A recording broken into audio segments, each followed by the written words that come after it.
Olá, eu sou o professor Emerson e nós vamos dar continuidade aos nossos estudos de Filosofia do Direito.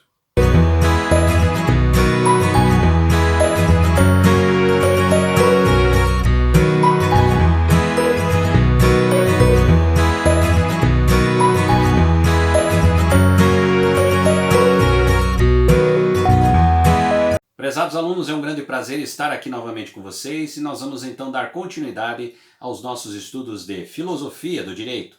Hoje estaremos discutindo mais precisamente a temática epicurismo, ética, prazer e sensação.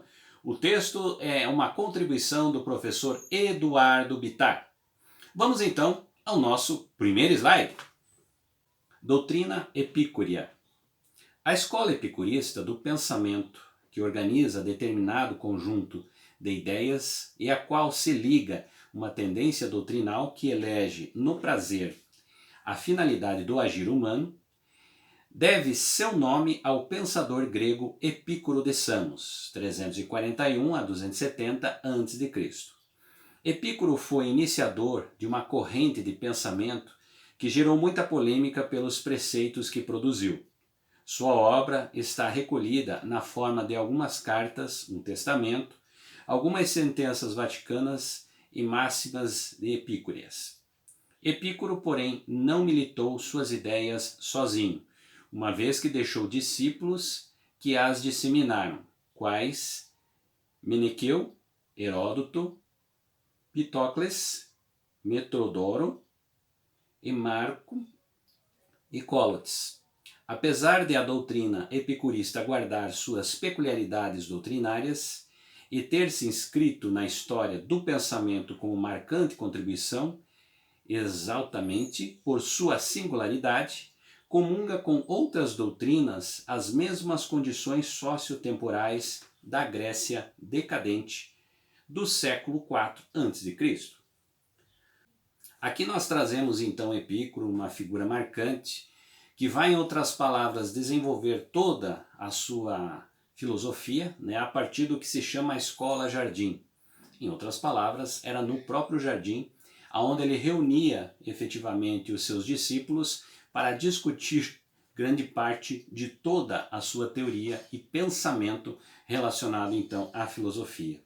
É importante nós pensarmos que grande parte de todo esse pensamento de Epicuro está direcionada principalmente a essa relação de uma filosofia prática, que ele vai trazer então em grande parte dos seus escritos, em grande parte de tudo aquilo que ele registrou a partir do seu pensamento perante a filosofia.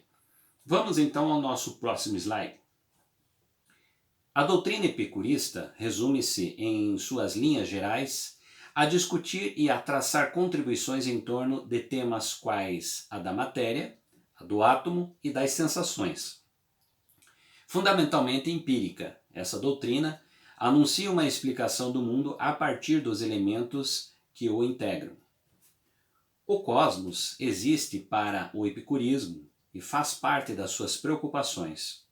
Infinito, que porém, funciona como um conjunto concatenado de elementos mínimos, os átomos que, interagindo, causam as condições da formação da vida.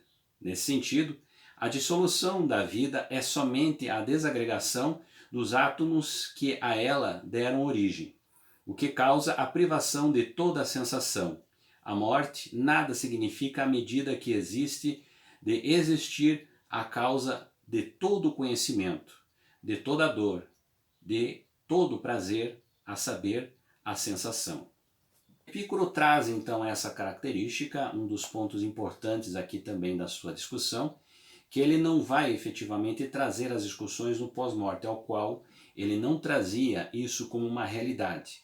Para ele, efetivamente, o grande processo seria a vida, viver efetivamente de uma forma muito intensa, porque essa é a grande resolução da vida no entendimento de Epicuro. Então ele vai, em outras palavras, decorrer também sobre as sensações, sobre o prazer, sobre diversos aspectos que vão trazer essas sensações, que seriam então prazeres da vida. Vamos então ao nosso próximo slide. Ética epicúrea. O homem vive e experimenta o mundo a partir das sensações. A percepção humana do mundo se dá em função da abertura de seus sentidos, lhe confere. Assim, é a partir das coisas visíveis que se pode melhor compreender não somente as coisas visíveis, mas também as coisas invisíveis, a partir da analogia, da reflexão, do cálculo racional, da comparação. Desse modo, as sensações desempenham um papel fundamental para a formação do conhecimento humano, mas além disso, oferecem ao homem o móvel de seu comportamento e interação com a natureza e os demais seres humanos, acima de qualquer fonte metafísica de conhecimento, acima de qualquer poder lógico racional humano, acima de qualquer capacidade intuitiva humana. Para os epicuristas, esta é a sensação. Outras formas e fontes de conhecimento existem, mas todas devem submeter-se ao crivo do que verdadeiramente pode ser tateado, visto, provado por meio dos sentidos. Epicuro traz efetivamente o processo da análise do desejo. E o desejo ele compõe três aspectos importantes para essa discussão. Ele traz então a ideia dos desejos necessários, que são relacionados à alimentação, ao beber, ao dormir, coisas que efetivamente são necessárias para as pessoas. Ele traz também a relação dos desejos, o que não é necessário, né? Que dentro dessa concepção, por exemplo, aquilo que entraria em excesso, né? O excesso da bebida, o excesso do alimento, o excesso de várias coisas que nós temos que são necessárias, mas o excesso ele traz então aquilo que não é necessário. Outra questão importante seria o não natural, né? A relação da cobiça, a relação da fama, a relação do poder. Coisas que efetivamente não são necessárias para essa concepção da vida das pessoas. Então o desejo, na visão dele, é visto dessas três formas, que vão efetivamente contribuir e também estar presente nas suas análises, nos seus pensamentos e nas suas composições de interação para a sua teoria da filosofia. Vamos então ao próximo slide. Prazer e justiça. A noção de prazer é o núcleo dos entendimentos epícuros no plano ético. Sem prazer não há felicidade. No entanto, o que seja o prazer, isto foi seriamente distorcido no curso dos séculos. Há que se dizer que o epicurismo sofreu fortes resistências ao entrar em confronto com o cristianismo, que rapidamente se transformou em doutrina antagônica.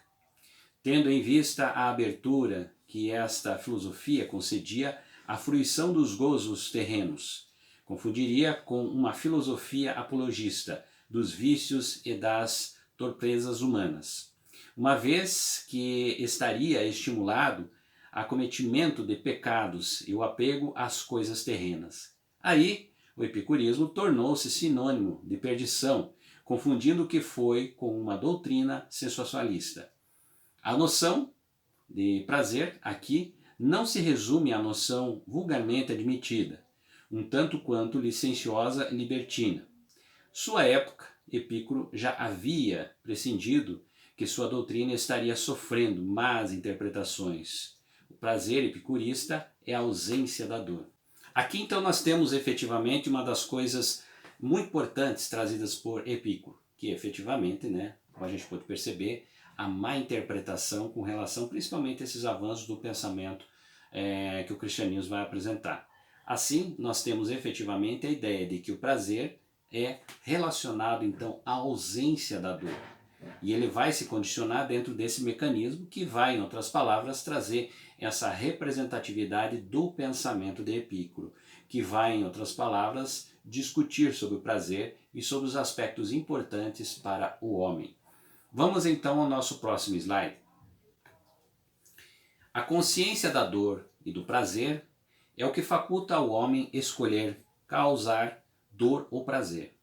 A ética social epicurista, uma vez bem compreendida, leva à conclusão de que a consciência de dor e de prazer induz o homem a se furtar da dor e, portanto, a evitar produzindo injustamente em outrem e a buscar o prazer e, portanto, a procurar favorecer a que os outros fruam do prazer. da ética individualista do prazer, surge uma ética social do prazer. O sábio evita não só prejudicar, como causar preocupações nos outros. Mais que isso, se o sábio se encontra distante das perturbações, procura oferecer serenidade aos outros. Vem como escrito na 59ª sentença vaticana atribuída a Epicuro. Aqui está a chave da sociabilidade ética do epicurismo e também a chave para a compreensão dos preceitos de justiça dessa doutrina. Aqui é importante nós termos então essa relação de como efetivamente Epicuro vai trazer para nós essa compreensão, a dor e o prazer, dois pontos importantes, né? Quando você vai efetivamente entender que a dor existe, você vai se distanciar dessa dor para efetivamente você produzir o prazer. Em outras palavras, nesse sentido, várias coisas dentro do ser humano, do seu cotidiano, vão efetivamente trazer esse prazer. E esse mau entendimento por parte até mesmo dos pensadores da Igreja Católica vão, em outras palavras, trazer esse condicionante, ou seja, essa má interpretação do pensamento de Epicuro. Vamos então ao nosso próximo slide. Nesse passo, há de se concluir que o epicurismo é fundamentalmente uma doutrina filosófica que se orienta no sentido de afirmar a prevalência do sensório e do empírico na definição do bem agir. Não é um bem supremo, nem uma mediedade, mas o equilíbrio que proporciona a felicidade, ou seja, a ataraxia. A sensação é, para o epicurismo, não só a origem de todo o conhecimento, mas, sobretudo, o meio pelo qual se conhece o mundo, o fim do agir humano, uma vez que é em busca de uma sensação, a ausência da dor, que vive o homem.